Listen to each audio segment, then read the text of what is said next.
So, welcome to another episode of Meaghan Chitwood Live, powered by BNI. In this episode, we are talking to Patrick O'Connor, which I'm so pumped, or O'Connell. I'm so pumped about this one because he's the #1 Coldwell Banker agent in his area. He is not in Northern Alabama. He is in the Columbia, South Carolina area, and he has an amazing story to tell. And so I can't wait for all of us to learn from him. So let's get started.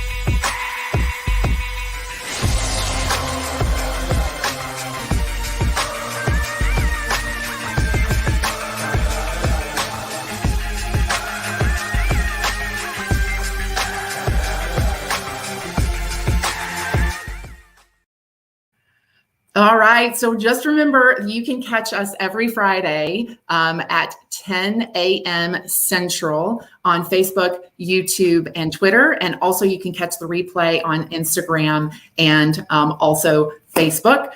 So subscribe as well so you can hear from us. So Patrick O'Connor, thank you so much for being here. Thanks for having me. I have been quite a fan of yours. Let me first tell everybody how I was introduced to you. So Shirley Town, who is an executive director in your area, is one of my dear friends, and she talks brilliantly about you constantly. And so as I have heard your story, I want your story to be shared. So thank you so much for being here. I really appreciate it. Absolutely. All right. So first, tell us a little bit about how long you've been in real estate and kind of where you started your career as well. So I'm in my 7th year in real estate. I'm located in the Midlands of South Carolina. My background, though, is in education and school administration. So I was actually a music educator, orchestra conductor in the suburbs of Chicago. I'm from South Carolina, but went to Illinois for school. And I did that for 10 years, got into real estate investing and flipping. And then I said, you know what, I want to do this full time. I want to get back home where my family is in Lexington, South Carolina. And so I kind of jumped ship and came over here 7 years ago, and I'm glad I did. All right, so 7 years, and you are one of the top producers in your area, by a long shot. #1 for Coldwell Banker Realty in North and South Carolina. I've got the #1 team. In my 2nd year, I was #1 for the company individually, and then #1 all the way up until I launched the team. But now I run a team of 17 agents, support staff, and we do really well in the Midlands of South Carolina. So some might say 7 years is a really short amount of time to have those level of accomplishments. So tell us the story of kind of what do you think happened to make this happen for you? Well, I've got a long way to go, but I think, my thought on real estate is that it's very simple, but it's very time consuming. And there's just a few things that you have to do and you have to do right. But it's not brain surgery. It's all about working hard, being available, really connecting with people, helping people, and doing the right thing, like anything else.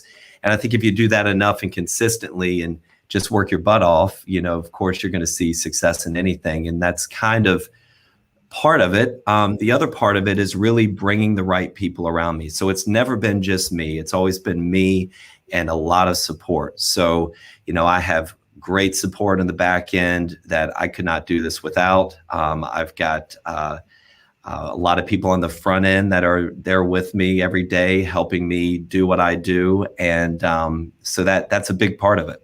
Is having that team. Absolutely. So are the things you just mentioned the things that you have to do right? You mentioned the things you have to do right in real estate. What are those things you have to do right? So I think, for me, I just decided when I started, I was going to use every moment of the day to be involved in income producing activities. So I didn't want to get too bogged down with, learning all these different systems or messing with these profiles too much. I mean, all of that is important. You have to do it. But I thought, what can I do to get in front of people, to connect with people, and then really to ask for help. So that's one layer of it. And that's why BNI is so big, because it's this opportunity to be in front of people. But then it's just about, making sure that you don't drop the ball anywhere, that you really follow up with people, that you communicate with them. I mean, you look at what people say about real estate agents is they're, right there with used car dealers and lawyers. I mean, and there's some great used car dealers and lawyers, but that's kind of what we're up against. So it's all about just communication, transparency, support, facilitating for me. But really the nuts and bolts of getting started and having some success started with who I connected with from the front end. I came in to real estate, leaving a successful career in education, but I understood the need to be collaborative, to connect with the right people and to surround yourself with the right people. So right away I connected with my broker and I said, tell me what to do. Give me 3 things that I can do to be successful, and I will go do them. And she said, well, I'll tell you what to do, but I'm going to tell everybody, and 1 out of 1,000 actually executes. So execution is huge. The next thing was really grabbing the people in the office and being around them and that energy and learning from what I heard, and then, figuring out what works for me and what doesn't. Of course, I'm big on education. So resources in real estate, there's tons of them out there. I mean, Tom Ferry is one of my favorite. So just really learning and growing and working hard. Yeah. So you do say that communication and your work ethic are 2 of your big keys to success, is that you just don't stop. But I loved what you said earlier, is focusing on income producing activities, because a lot of business owners can get really comfortable with the spreadsheets and the accounting and not doing that. But the fact that you've really looked at it and said, I got to do income producing activities on a consistent basis, really made a difference. Yeah. In where I'm at now, I watch and see we have a lot of agents in our office, and my team is 17 total, but there's about 120 agents in the office. And you can see by just observing, those that come in and they've got their head down, they're focused, they're working, they're making calls, they're writing notes, postcards, doing all that stuff. And then the others that kind of come in and chit chat and this and that. And that's important. But you've got to really make sure that if you're going to put in 8 hours or 10 hours, that those 8 to 10 hours are focused and they're focused on every moment, squeezing as much out of that as you can, because everything I do as an agent, I'm going to see the benefits from, 30, 45, 60 days, 90 days down the road, just when it comes to the income. Now, for building a brand, it's all that little stuff you do in the background that really comes out in how you're portrayed in the public. Yeah. And when you said income producing activities, you're even talking thank you notes and postcards and things like that. So tell us a little bit more about what are some examples of income producing activities that other industries could be doing and applying as well. What I think surprised me from the start is you think of a CEO or you think of a team lead or an agent who's very successful. What I think I expected was, wow, that must be easy. They've got all these people and they're kind of hanging out and coming in and all these things just kind of happen. But the reality is, and it is not glamorous. There's a lot of grunt work. So I am in there making those calls, connecting with people, handling the problems, the issues, putting out fires, writing postcards, sending, all this collateral and doing the back end marketing, communicating with people, training my team. I mean, it goes on and on and on, and it's exhausting. I do love it, which I don't mind it's exhausting, but those are the things that I think I've found at this level, connecting with other team leads and CEOs and owners of companies, that you find out that it's the successful real estate teams, the successful businesses that lead does not give up. They're not out playing golf all the time. They're in the trenches with their team, really working and digging, doing those little things that are not any secret. The stuff I always, anytime I do a presentation for real estate agents, say, well, I'm going to tell you all my secrets, and they get ready. And the reality is they know most of them. I might have a different twist, but nothing I do, very little that I do is original. This is all just proven things that you can do to be successful in this business. So there's a great book by Jim Collins called Good to Great is talks about the flywheel, right? You have, when you first get started, and we're talking like gigantic, think of a gigantic wooden flywheel. And when you first get started, it's really hard to turn the flywheel. But then when you get the flywheel going, it's spinning and spinning. And then all you have to do is like really hit it. You don't have to wait. You're not shoulder in. You just have to hit it and keep it going. So if you stop doing all the things that you are currently doing, you probably wouldn't be as successful into the future as continuing. Because I think a lot of people have the misconception that like once you get there, you can coast. But I think once you get there, you just have to keep doing my big aha in the last couple of years is once you get there, you have to keep doing exactly what you're doing, or else the results are going to ultimately change. Yeah. You do get some more flexibility. Like I'm now able to go on vacation and I know that I've got support for that short amount of time. But I mean, there's definitely no coasting. And of course, I get to stages where I'm burnt out and I'm like, I need some time. And I really try to recognize that and help myself when it comes to that. Say, okay, I need to step away, or this weekend I've got to get out of town, or I need to, shut down for a little bit. But really being a part of it, I'm a part of 100% of the business every day. Yeah, love that. So you have been in real estate for 7 years and you've been in B&I for about 6 of that 7, right? So tell us how you found B&I and your story into, how you got into B&I and how that's impacted you. So I got really lucky. I had no clue what B&I was. I moved back home from, I was gone for 14 years, college and work in between. I came here and I just started digging in and trying to find business. And I was lucky enough to come across a B&I member who was new to the area and needed to buy a house. Or she wasn't even a B&I member yet. So she ended up being the health and wellness position in the chapter I was in. So met her and I helped her get a home. It went really well. She was one of my second client.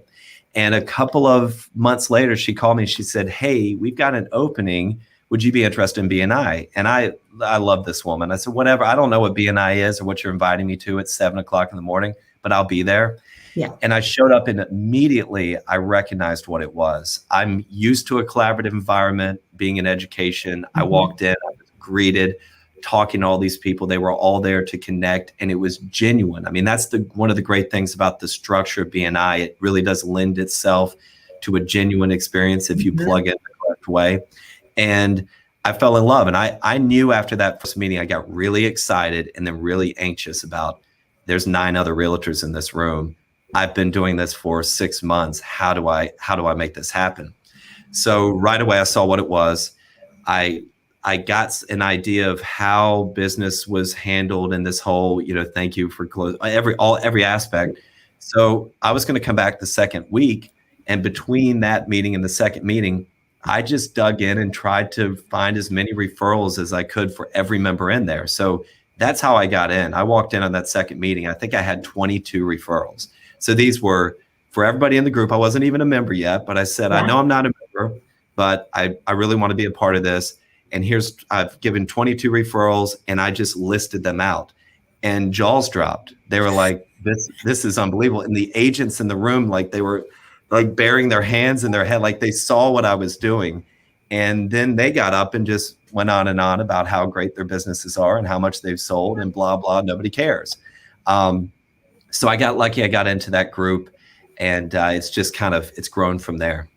What do you think triggered in your head to go, if I show up with referrals here, like that's going to be my only shot at getting this is if I show up with referrals? Or was it I've got to figure out how to differentiate myself amongst these 9 people. How am I going to do it? So of course I love the business I get for B&I, but that's not a majority of why I do B&I. I got into education because I wanted to help people. I wanted to help kids. I wanted to help teachers. And then in administration, I wanted to help the whole process. So I look at real estate and what I do in the same way. And I think B&I for me is a great opportunity to help people. It sounds kind of cheesy when you say it, but I think that's one of the most rewarding things in life is to help people and bring people around you and support them. And, I'm thinking, of course, I'm financially driven, but I'm also driven by where do I want to be when I retire? Where do I want to be when I'm on my way out? And I have great examples of that even here in my office. I've got an agent, Ray Stoudemire, who's been doing real estate for 60 plus years. He's an incredible person, but everybody who talks about Ray says, man, Ray's a great guy. And they have examples of, this is what he did to help me. He helped my family, and he's genuine, and he's really, so that's what I'm going for. And I just see BNI as a great opportunity where I can plug in, I can focus on helping others. I look at all the business that comes my way from it as a bonus to what I do. I don't focus on that being my primary, but here BNI has become 28% of my business. And for everybody who's watching, it's not a little business, it's a lot of business. So 28% is a pretty substantial I don't mind sharing. Can I share details? Yeah, absolutely, if you're comfortable, yeah. Yeah, so last year we closed 231 homes. So we helped 231 buyers and sellers, right about 1.9, I could tell you exactly, 1,905,000 in gross commission, not all mine, that's team commission. Yeah. And of that, BNI was 28%. Yeah, unbelievable. All right, so you've got this amazing group of people around you that help pass referrals to you, but also one of the things you say is a big benefit is it actually saves you some time by having other people who are there to help you get deals done and help your clients really effectively as well. Talk a little bit about that. So just like the best BNI groups are great because of the people involved with them, the same with my team. I've been very fortunate to be able to really get a hold of some great people. And from the start, it was Rebecca, she was then my assistant, and then she moved to my operations director, and she's amazing. She handles all my back end, keeps me straight. And I always say that Rebecca is in charge. I'm just an agent on the team. Rebecca's operations. And now she's operations and team coordinator since we launched our team last year.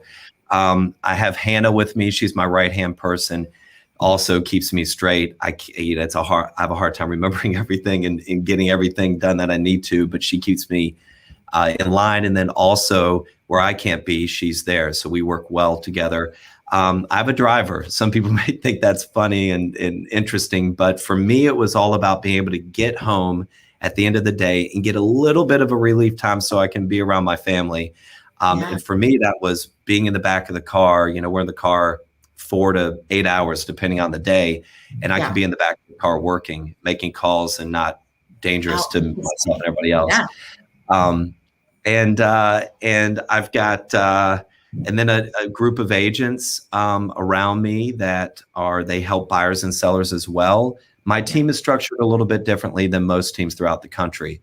My job is to mentor, support, educate, and their job, I want them to become like little Patricks if they want to, working with buyers and sellers. And then we just bring our total production together, of course, for the national and local and area rankings. Yeah, nice. And then how is your BNI chapter an extension of that team as well? So I sit in my BNI chapter. I would never ever put anywhere. I'm never giving up that. They'll have to kick me out, screaming and yelling and crying. But really, I educate my team on who's in my group. There's been opportunities for them to sub, which is very helpful. And we have, recommendation list where I list the BNI members in there. And then we just communicate well through a closed Facebook group where I'll say, hey, I just want you to know I had this BNI member do this for my client. They are fantastic. Like, make sure you keep them in mind. I do the same thing in my office where a lot of my referrals are from team generated or individually generated, but a lot of them I've reached out to everyone else in my office outside my team and been able to connect team members with really just great referral partners. Yeah. Oh, amazing. So you've got a really unique chapter in the United States in that it has 150 members. Talk a little bit about that, because that's not normal, obviously, because it wouldn't be the largest in the United States if it was. So I think I was number 82, and it's grown since then. I think we're 156 or 58 now, which is crazy. It's growing rapidly. The big thing for us has been, we have key decision makers in our group. We don't have a lot of, my assistant or office managers. We have some of that, and that can be a good thing. But what I've found is that's one of the benefits of our chapter is I can go to the head of this company who is sitting in that chapter, and he or she is the head decision maker. So I think that's part of it. In that level of business just mindset attracts more. And we run an effective, efficient meeting. I mean, we are on at 11:45 and done at 1:30 with that many members. That's awesome. And we're still virtual, but we're moving back to once a month, I believe, here soon this summer. But we have good people, and we have really, I feel, even though I'm in the position I'm in, every time I submit my renewal, I go, I wonder if they're going to accept me. Like, Wow. I know, like I'm okay. But for me, it's that important. And I know that everyone takes it that important. So everybody, it's this climate of really, we're going to have successful, engaged people in this group. And that's it. And I think some people would think, oh my gosh, you have to just take anybody and everybody in order to have that. But you don't. You actually have a fairly high bar as to because you want key decision makers within the group. You're not just saying, oh, okay, yeah, we got that position open. Come on in. Well, I think the biggest thing, the next level layer of why we've done what we've done, not just in this chapter, but in our region, is our leadership. So Shirley Town, who you mentioned before, is a phenomenal leader. I mean, she just understands BNI and really has found herself in this and taken it to new levels. So I think it comes from the top, all the way from the strongest, from the leadership, all the way down to who's your weakest member. And then how can we bring that person up? Absolutely.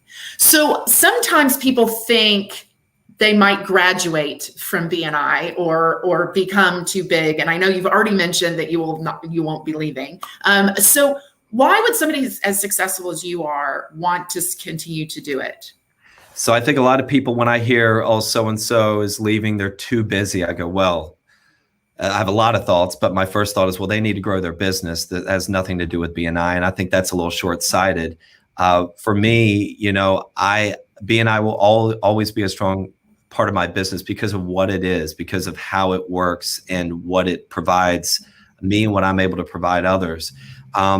I think that I don't want to. You don't have to be politically correct. You can just say how it is. I just think I've had somebody say to a BNI member, how'd you get so lucky to get the #1 Coldwell Banker realtor in your BNI? And I'm going, I'm the lucky one. Like, this opportunity is so great. So I think people don't really, they get busy and they make quick decisions. And I think most of them do look back and go, man, that was good for me. I should have, for me, my business, emotionally, to be connected to those people, I shouldn't have left.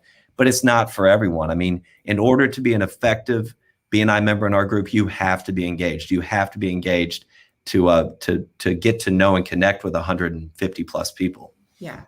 And I think every member that I talk to, there's an undertone of like, you are a giver. I mean, if you've read the book, Give or Take, Givers, Takers, Matchers, like, you're clearly a giver. And I know Shirley is very strong on, if you have a giving heart. She says it all the time. If you have a giving heart, if you have a giving heart. And I think that's a big part of it as well. Yeah. And being around other givers as a giver makes you go, oh, this is good. This is good. Comfortable. Yeah. I'm not going to get taken advantage of here. Everybody's going to be looking out for me as well. And all those things also. For real estate agents who might be considering this as an opportunity, for BNI as an opportunity for them, what would you say to them? It's perfect for real estate. I mean, there's no better thing you can do to grow your business and connect with people than BNI. I've looked around. I haven't found it. You can't find it anywhere. And I think, real estate's I said earlier, it's easy, but time consuming, and that's where I think a lot of agents go, I just don't have time. Well, you can spend time sending out postcards and doing all this marketing stuff on the side. And that's great too. And you should do that. Or you can focus that time, that couple of hours a week, to really putting BNI in the forefront of your mind and what you do, and dig into that. And I've never seen anything that is any better, a better use of my time. It's not. But if you don't go into it with the giver's mindset that I'm here to help people, and of course you're going to gain, it's going to come back, but that's first. And I think the other thing is, always keeping BNI front of mind. I think about BNI a lot. I'm a little obsessed. I love it, but it's in, I have a kind of my task book where I keep track of everything. I have a section dedicated to BNI. So when I'm getting ready for a one-to-one, I'm writing the 3 questions that I really want to know about that person. When I'm in the meeting, I'm listening to see if something kind of sparks, okay, I can refer that person, or I need to do a one-to-one.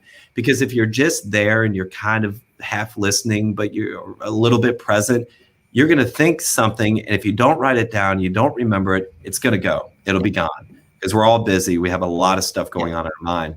So for me, for a real estate agent, I would say just plug in, engage, really connect with the people, and, not to sell people. I love going to a client or somebody in BNI and saying, hey, maybe you shouldn't sell right now. Let's think about this, that, or the other. And then really just, digging in and helping as many people as you can. I mean, that's the big thing. So for anybody thinking about being in BNI, I mean, any real estate agent, I would absolutely recommend it 100%. And if you have any questions about it, you can always reach out, and I'm happy to give some advice on that. Yeah. So I love it. I love that. It's like, you're so lucky to have the number one Coldwell Banker, and it's like BNI helped you become that. And I think probably not only the referrals, right, but I think the activity, I call it the success. We just teach you success skills in BNI, right? Building a relationship through a one-to-one, being on time, I think, is a success skill that most people don't have these days, right? Doing what you say you're going to do, because I'm going to be sitting across the table from you next week. And if I have a guilty conscience, it's not going to be as fun for me, right? Absolutely. All of those things are just teach you to be well-behaved. I mean, that was my experience. Good business right? person. Yeah, good business person. Yeah, and very ethical. I think. And I know without a doubt, I would not be in the position I'm in without BNI. Yeah. Absolutely, without a doubt. That's so amazing. So is there anything else that people should know about you personally, should know about your business that you haven't shared yet? If I know we're getting here to the end, I mean, I think one thing I like to share is, can we talk about one-to-ones a little bit? Yeah, please. Yeah. Because I think we know, like, they're important and you should do them and all of that. But I think what's really helped me kind of really refer a lot of business is the way I think about a one-to-one. So I always come up with 3 questions that I want to know about a person and their business. And I do a lot of listening and asking questions. I'm a curious person, but, I try to steer it. I want to learn about you, but then I want to get to the business stuff. So the big question for me is always, of all the services you offer, everything you provide, what is your favorite thing to do? What's your favorite product to sell? What do you enjoy most about your job? Because right then you find not just, of course, they offer all these different things, but you find the specific thing that makes them happy in what they do. And when you refer them that, you talk about a connection that's better than anything. Like for me, I love helping buyers. I love helping sellers. I love every aspect of what I do, but I really love working with sellers. I really love the marketing aspect. I love connecting with them.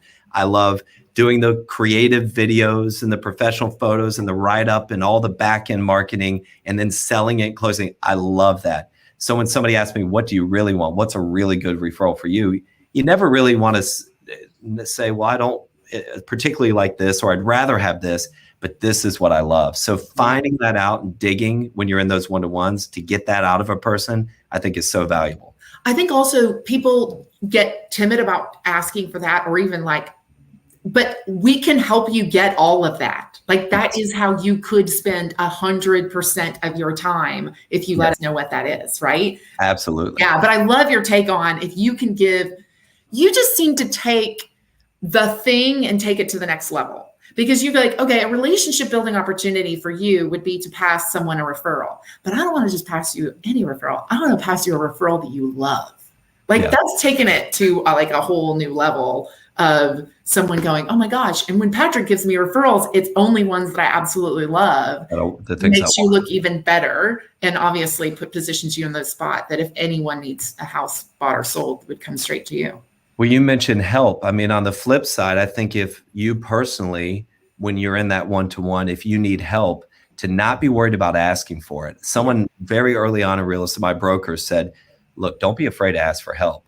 So I would meet before BNI with friends and reconnect with people that I had lost touch with in the community because I was gone for so long. And I would say, hey, we talk, we connect. And at the end, I'd say, hey, I need your help. Yeah. I just started and here's what I'm looking for. And these are the people I want to help. If you know of anyone, please, help me. Yeah. And what's great is if you sit there and you sell, and this is what I do, and nobody cares. But if you ask somebody for help, they are more likely to deliver on that. And that's been I ask for help all the time. And some people say, you don't need my help. I'm like, yes, I do. Absolutely. I mean, the minute you think that you don't need, I feel like the minute you feel like you've arrived is the minute you start falling backwards. Absolutely. And that's been my personal experience. Like that's happened to me as well. So absolutely wonderful. So correct me if I'm wrong. I just want to make sure I'm getting this right. But people outside of your area can refer business into your area. You help buyers in your area, and that benefits both you and them, correct? Absolutely. Buyers and sellers across the Midlands of South Carolina, at which we've got a huge area, one of the fastest growing communities in the nation. And anything you need, or if you're looking for someone outside of my area, you can feel free to reach out. I can refer you to some top agents. So what are the cities in South Carolina that are in your particular area? So Columbia, the capital, and everything around it is the Midlands. So Lexington, Chapin, Irmo, Gilbert, the Northeast, Elgin, even out to Camden. Okay, perfect. So if you know anyone out listening knows anybody in those areas, moving into those areas, it would be a great referral for Patrick. And on top of it, you can pass cross-regional referrals using the app as well. So you also get your BNI credit for it, for traffic lights and so on. So absolutely. Patrick, thank you so much. You have no idea how much this means to me, having you on the call and just having someone who has taken BNI, like I said, to a whole new level. And I'm just hoping that many, many people can learn from this as well as they go forward. So thank you so much for Thanks for the opportunity. Yeah, excellent. All right, next week. So next week we have another great show for you, and looking for it. Neville Simpson. So you see that headshot of mine? Yes, that is Neville's work. That's actually one of my first ones. He warmed me up a little bit more and got me more comfortable. Neville is a photographer in the Huntsville area. He has a brilliant story as well. And I can't wait to share that with you next week. So look forward to seeing you next week and have another wonderful week. And I hope you have a fabulous weekend as well.